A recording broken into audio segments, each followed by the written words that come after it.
بسم الله الرحمن الرحيم وصلى الله على رسوله الكريم وآله الطيبين الطاهرين وأصحابه الذين استمسكوا بالعروة الوثقى من بعده بفلول على طولة نعم لا منسو من كنيمة دافع البيمة كنيمة لمن يامول ما أترم دنيا الآخرة نيمو تيوتي مكيسو نيمو دان لابلو على النبي يوم ولنياتون كوي محمد أني محمد لدنبا يا نيمالو anin ala teri ñimalu minnu tuta den din juli bambandi wala atakila ñimala baluwo kono anin ala ta kola oto mbadiŋolu bi ñin programme o min bina kanten bi amanta jamfala wo ñama bake nata ka jabiro ke ñinin karla wallan sabu ka dankuro ke kilira mi yalon ko anatan kan ka bonna badiŋo dolubul minni be Europe jang kula mi yalon ko abe den din salo Kenya la bari jannen salo Kenya fanan binawo fola ko ngenen kar la ngenen karo Kenya min wo mbe kacala min na woto wolo mu Seneya Kenya ti Seneya asiyata baken ka ko kaca nanyin programme to jang bari ngenen karo be lorenda min wolo nyenti munyanta ifango seneyandi la nyaadi le wala muslimu nyanta fango seneyandi la nyaadi le muslimul minni yalon ko ibe duniya dawda bari sako minni yalon ko ibe Europe nyinin karobe lorenda min ka wolo mu munemu janaba kuoti minemu kosoti minemu dula noti ngin lom kolti min yalon ko ngin karlal be wolle no kay lafta ka long minom unity anin salo Kenya do ku dinkral to dinkral min yalon ko ibeka sali ibeka mo bola sali andun do ku lalbe do ko wala je mo be kala nyaadi le la salo be kala nyaadi le anila dino ba taman la nyaadi ngin lom kolti min yalon ngin karlal be wala dio kan sako yemin di xam-xam le Dawa Foundation na mi ya non ko bi atelemu kilir dinkra bati doku dinkra bati min kamolu kili kana alakan anda kamolu wusunni ka doku ke alaye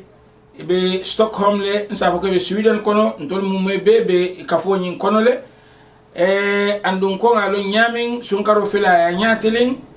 nyin karam xam-xam le Dawa Foundation ay karambon soto busumbala wo busumbala je ning mo singwe fangon mo ya no isa kato ke yefuta je kato ni futa je be dinni wal tarala ibe alla silo taman do ka wolmi be karando kan karandir nyami ya lon ko naji ko nginnati dingol minnu be kuluta ho karambun kono ibe be kala ala no mala balleti andi be kala do kula balleti ibe kala limane ya mo balleti karambo nyin ko ngalon nyami ya tola nkaramo malla hatab Sharif Bojan nimin tata busumbala hani biya manke tola kensa ngoti baribe do ko tarajele bakan wo xam le Dawa Foundation nyin karo nyin nata wala karo laje pour ay futan tolla jang woto nse folo jabiro la ko na fale nyami amanta mela baka nyin programme nyin man satallahi min fonya alquran kono ako يا أيها الذين آمنوا والتلمول من تولتا إذا قمتم إلى الصلاة نين الولتكو البتا سلو الله فاغسلوا وجوهكم على لنيادا لكو وأيديكم علي البلول فننكو إلى المرافق كتافو علي ننكم كلوتو وامسحوا برؤوسكم ألسالكم دو مسي وأرجلكم ألسال سنغلكو إلى الكعبين كنافو التلكل فلوتو وإن كنتم جنوبا برنيا ترى سلواتو سيتا إلفتا كسلي إلفتا كيف كألا نوما برا ترى جنابو لبيلا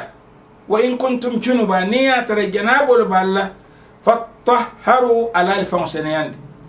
نيا ترى جنابو لبالا على الفونسينيان أبكو ندين كراتو أي من فلو يتندي ولم سالجي متوتي sarji muto Kenya ay wala mu me be la nyokan ako sarji muto minti wala mu nyako wala mu buluko katafonon kun kulol to kum masayo anin kesingo ku foital kul fulot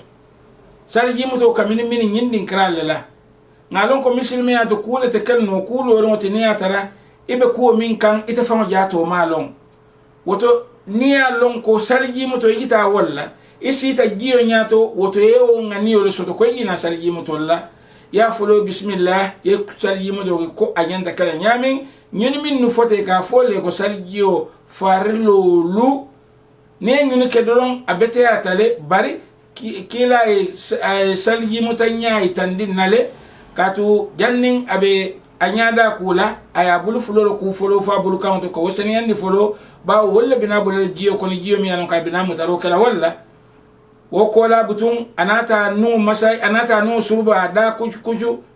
wol mu me betu ibebe kafirin nyoma salgiyo sunno kono anin salgiyo fon jato la saya to ba wo kila nyama sallallahu alaihi wa ali anin anata kan wala nyama kaforo bulba la kata maralla kata ke kuma masai tulo fanan kawo fanan masai kai tulo fanan mosi nyinno mu kala bangi simol ko wala nyinno mu salji muto kenyati ala kamita nina jambara ko na sulo be damin to yawla min ako wa in kuntum junuba barniya tara janabo le balla kuntum junuba janabo wala balla fatahharu wa to ala li fonseneyan wala aliku wa in kuntum marda barniya tara inyante kulale bar ko tumo le be sasarin ne janabo bela anduite kulan wo sasa kamma aw ala safar walla be tamasilo kan jite bul min sa ise kuno minne janabo soto aw jaa ahadum minkum min al-gha'it walla ita banta funto le na ime famsane yandino aw la mastumun nisa walla alni musolu yela dole ka fay ko aliya ma hani muso balo ma wote kala no fendi muso balo man haram man no man koso man ke fo fendi bara min wolum la ma fa lamastum akol lamastum anni muso yela ako falam tajidu ma anni atra alman jiyo soto woto ani nyanta min kala fatayammamu alitemamu ke sa'idan tayyiba banko din krasen wala wote mamu alba kala nyaadi famsahu bi wujuhikum alal nyaal mosi wa aydikum anin albulul minhu kabote mamu nyinto ma yuridu Allah li yaj'ala alaykum min haraj min haraj ala man la fika ko toro lalikan ka kolya lalikan ala man la fi wala yatina aliya ayaliya marinna walakin bari ala yuridu alafta nyinna la li yutahhirakum asalisan yandi wal yutimma ni'matahu annasala nemo timmandi alaykum alma la'allakum tashkuruna do bi falsake ala jailat wala sila nyen din karajibe ya maro min di tela wala nyinti ye saliji mata banen saliji muto man keno barni atar saliji janabo bela saliji muto te kala no de foni atar janabo lo ku wala na ka fako wa in kuntum junuba nin janabo balla sila janaba ko wala munti ba wala nyin kar ko tiya janaba ko saliji muto fure ko imume bete sahaya la no ninji la jiyo mi ya lonko jito kensa mo mallono akunto jiyo ji ne atara jito kensa mo mallono akunto woto jiyo man sahaya ay ke janaba kuramati ay ke salji mutaramati walla ke fure kuramati walla ke yilsi kuramati walla ke atondi wulu yele kuramati jiyo mi ya lonko jiyo to da male ba kunto femmal lakan mbe walla jam ikafoko alma'ul mutlaq ji kensen karban ji tiye an ay wala ma asero man yelman nim fenna mimman ka jiyo la siloti anono man yelman nim fenna mimman ka jiyo la siloti adiya man yelman nim fenna mimman ka jiyo la siloti misal fe ne liyo ka jiyo kono liyo man haramu jiyo nyim fana man haram barata kala no ala batura mata wala mite ganaba kula no ala anduite salji mata no ala andite fure kula no ala ani wasifa ni atara jiyo fana nono ka yefa nono yele mata akata ko ji koy muno nono ke kanje wo jiyo man koso ji senu lomu barate kala no ala baturangoti yana bakuran wala salji mutaran wala fure qur'ani wasifa nin jiyo min fana ya lon ko e karban jiyo ka kon han fa selo yele mata woya tinna woto jiyol mum be manke jiti mo nyanta kasal jiyol nin janabul kumene jiyol man koso nin jiyol man koso ise domonole ise minnole ise kenna domoro to ise na fengol kunola bar nin nata janaba ko la karola ate sahaya la no o jiyo ka woto alma'ul mutlaq jiyo mi yalon ko safa jiyo wala be tarle bulu ni lo tawo jiyo ni o jiyo soto sila woto ngenda ka janabo kule ni janabo bela janaba ko dum ala men fo ako fatahharu ala li fonseneyan fonseneyan do wala ka jiyo ta ka bon ikan kabiri ko to fo duma ye balo mu mebe susa nin ila o jiyo men ka kekan ni o ban ibalo seneyatale janabo bote balal bari janabo fanan ko asali jiyo ta fo nyamin kila nyima la yamar nyima kata minti asone yarimba wala minti yebulo ku folo bulo kamato ay senea bulo mimbe bulala giyo kon wokola yana koso wulindi wala mi yakuro ke kaboy bata kumoto kata fo ikumbali ngoto ko mani nyato yewo ku fa ay senea wokola yesali giyo muta killing wo sali gi muto mi ba kala killing da malti barkane singo kude ne sali gi muto ko fa femmantu yesilam fo singo isina kuro ta santo ye bulbala karol folo ku yena marala karol fanan ku e ka fo ne ko janaba ko ila bay simolla e kana fo ne ko janaba ko giyo e tar seneari bar giyo mi ya lon ko akabo pompo kono akane kan kon na ni sawal be nyame ani o sifalu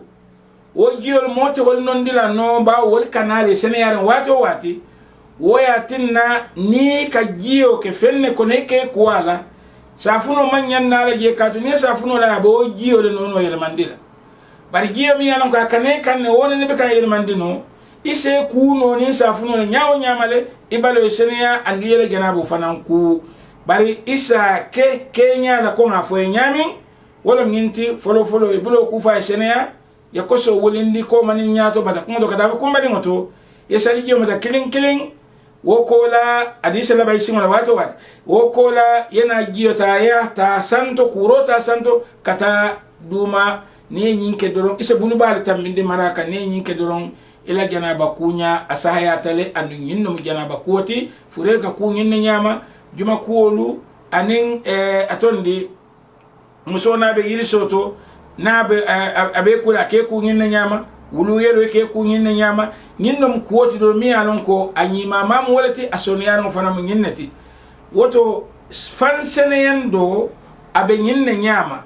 seneya mi alon ko abe dendin yalon seneya mu sifa fulalti seneya min be dendin no la no min se bono e ka wala kunyin nyama seneya do bi mi alon ko womu wobe dendin jato e niyo la konoto wala mi fulan ka fiya bayye yala la kilimbaniya londije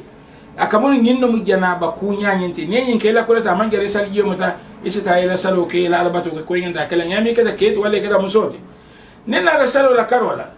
mol min yalon ko be do ku la dinkralu to dinkral mi yalon ko salo ibuka kenoje imay alaw ko ye salo keje do company tiol may la company lo nyin kamma mol na ke sallalti la company kono imela company lo nyin kamma kadino do ku imalo nyin kamma fanan kadino tinya wali la nyin company lo pour kodo le kan adama dingo la jati saho min babule ko jati saho ka wala san wati sey nyonna ka banyu wati kare kata nyin wati kare ye fongende wato dira niya tarayte min be wodo ku sifala inyanta min kala nila salwato ayetare be wodo ku wala andon ferete bulu istano do salo la nyamin ila do kuo ke ni jita yeta ila salo ke sone yako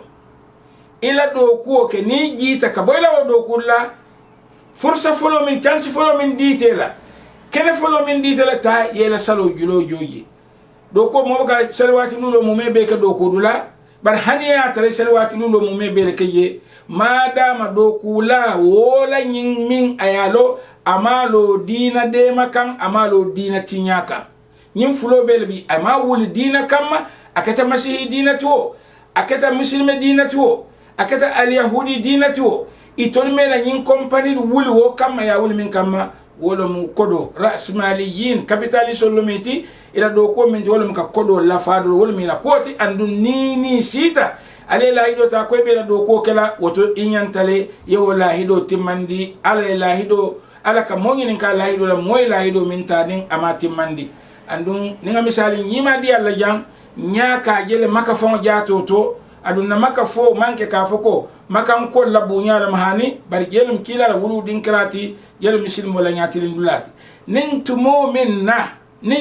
minna salawatu sita almamu nata be mol salindila so garol katara lor ne buka sali wotu mola fonin tumo minna almamu la kureta salo yin la kureta wo ko la sidere salo gilojo ala nin asonta wola maka kono woto mune ya tin na Stockholm fanan do kulalu ni be do ko la salawatu e tara do ko do ko mi yalon ko ita nin salo kala no imal son ina salo ke ye woto e be la do ko kala ni la kureta isita ye la salo ke ala ka salo mu me be mutale moye min gilojo ni tara aye mutanya nyimala wala ni tara gilo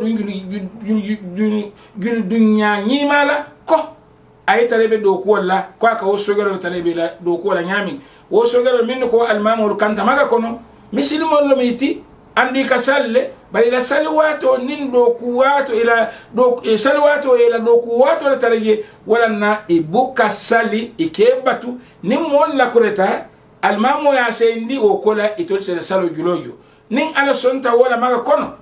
andun ala dulaman fesate ala ya dulati woto abe sonna ala Stockholm abe sonna ala Paris abe sonna ala New York abe sonna ala dunia dawoda abe sonna ala wotole katu ala amam bias